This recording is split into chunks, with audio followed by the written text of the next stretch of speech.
నేను ఒక స్పోర్ట్స్ మినిస్టర్గా మరి అనేక గేమ్స్ కూడా నేను పోయొచ్చినా, నేను అనేక దేశాల్లో కూడా తిరిగి వచ్చినా. నేను ఏ రాష్ట్రాలు ఏ దేశాలు స్పోర్ట్స్ని ఎంకరేజ్ చేస్తాయో, ఇలాంటి స్పోర్ట్స్ ఈవెంట్ పెడతాయో అది ఊహించని స్థాయిలో ఆర్థిక వ్యవస్థ బలపడుతుంటుంది. ఎక్కడ పడితే అక్కడ ఇవ్వరు. నువ్వు మహబూబ్నగర్లో పోయి క్రికెట్ ఐపీఎల్ ఆడితే ఇవ్వరు. కార్ రేసింగ్ పోయి ఇంకా అన్న పెడతా అంటే ఇవ్వరు. ఆ కెపాసిటీని బట్టి ఇస్తారు. ప్రభుత్వం ఇచ్చింది మరొక వచ్చిన ప్రభుత్వం కొనసాగించాలి తప్ప ఈ ప్రభుత్వం ఇచ్చిన అన్నీ రద్దు చేస్తాం, కొత్తగా మొదలు పెడతామంటే ఈ రాష్ట్రం ఎప్పుడు కూడా బాగుపడదు. కేటీఆర్ గారిని అరెస్ట్ చేస్తానని భయపెట్టిస్తే కేటీఆర్ గారు భయపడరు, బీఆర్ఎస్ నాయకులు భయపడరు, అందరిని జైలు పెట్టినా భయపడరు. మేము జైలు పెట్టడమే ప్రధానం అనుకుంటే, ఇవన్నీ చేస్తామనుకుంటే 60 లక్షల మంది కూడా జైలు కొడడానికి సిద్ధంగా ఉన్నారు. కక్ష సాధింపు చర్యలు ఆపి ముందుకు కొనసాగాల, తెలంగాణ అభివృద్ధిని ముందుకు కొనసాగించాలా. జైల్లో పెడతామని భయపెట్టిస్తే జైల్లోకి భయపడే వ్యక్తులు ఎవరు కూడా లేరు ఇక్కడ. సంవత్సరం అయిపోయింది. సంవత్సరంలో ఇప్పటికి ఎంతో నష్టం జరిగిపోయింది. ఉట్టిగా రాలే. తెలంగాణ గురించి ఎవరైనా కష్టపడితే తెలుస్తుంది. కావాడి మోసినోనికి బరువు తెలుస్తుంది. కావాడి మోరినోనికి బరువు తెలియదు. ఆకలి బాధ కడుపు నిండినోనికి తెలియదు. ఆకలి ఏమని తెలుస్తుంది, ఆకలితో ఉన్నోని తెలుస్తుంది. ఆకలితో చావులు, ఉరికంపాలు, రాష్ట్రం గురించి బలిదానాలు, ఎన్నో కన్న కష్టాలు పడి తెచ్చుకున్నాం. అభివృద్ధిలో నడుస్తున్నటువంటి తెలంగాణను కుప్పగూలినట్లు మళ్ళా కూల్చేసినారు. అన్ని వ్యవస్థలు చిన్నభిన్నమైపోయినాయి. మేము చెప్పింది కాదంటే మీరు గ్రామాల పర్యటనలో పెట్టండి. అది బస్సుల ద్వారా మీరు ఇచ్చిన ఉచిత బస్సులో మీ నాయకులు ప్రయాణం చేసి, ఎమ్మెల్యేలు ఉచిత బస్సులో ప్రయాణం చేసి గ్రామాలలో తిరిగి ఒంటరిగా గ్రామాల్లో పర్యటించి సమస్యలు తెలుసుకొని రండి.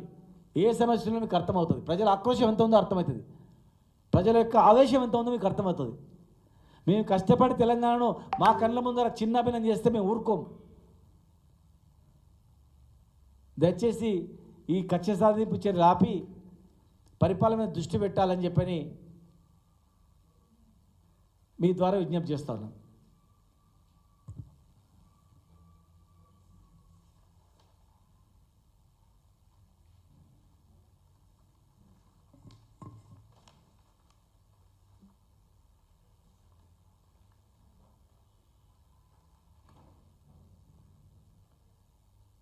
కేటీఆర్ని జైల్లో పెడితే ఊరుకుంటుంది రాష్ట్రం. తెలంగాణ అల్లకల్లం అవుతుంది. తెలంగాణ అల్లకల్లమై రాష్ట్రపతి పరిపాలన వస్తుంది. అలాంటి పరిస్థితి వస్తుంది. కంట్రోల్ చేయని పరిస్థితి వస్తుంది. చుట్టూ భయపెట్టి కాదు, అరెస్ట్ చేయడం కాదు, పిల్లలాట కాదు.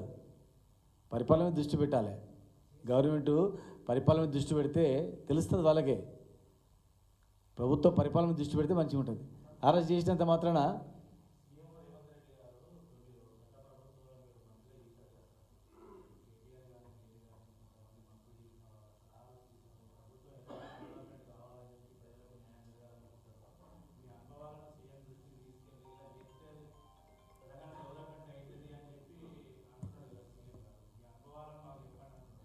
ముందు ఈ కక్ష సాధింపు చర్యలు బంద్ చేసి గత ప్రభుత్వం ఇచ్చినటువంటివి కొనసాగించండి.